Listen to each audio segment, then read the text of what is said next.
Hey, just wanted to make a video on how I was able to tighten down my crankshaft pulley bolt to the 180 foot-pounds spec.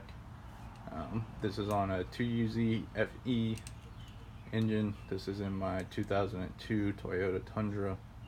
So what I did, had to sacrifice my serpentine belt, and I've got it rigged up, folded over twice into a chain hoist. This is the little quarter-ton chain hoist,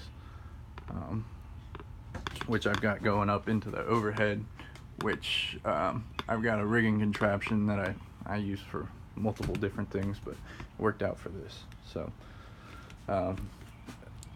just lifted this up. The front of the truck did start coming up quite a bit. The wheels didn't come off the ground, but it did come up quite a ways before the pulley would stop spinning.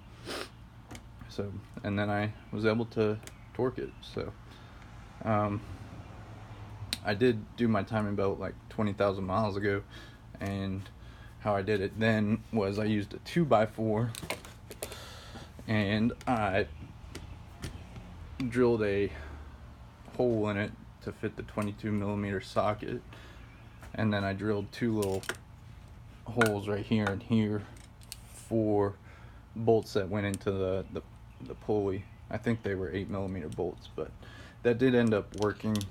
The bolts actually, they weren't strong enough, so they ended up bending, and then they bent until they couldn't bend anymore, and then I was able to spec it.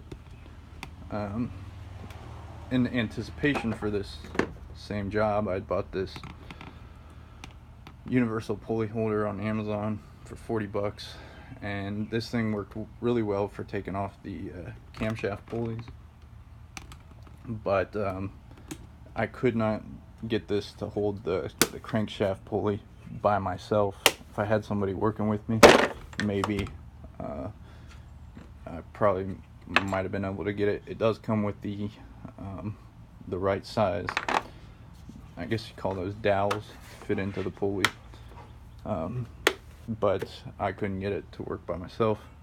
Honestly, if I had an impact that would fit into here, my impact just is too big to fit into here, I would just use an impact. Anyways, was able to hold it using this way. Hope this helps.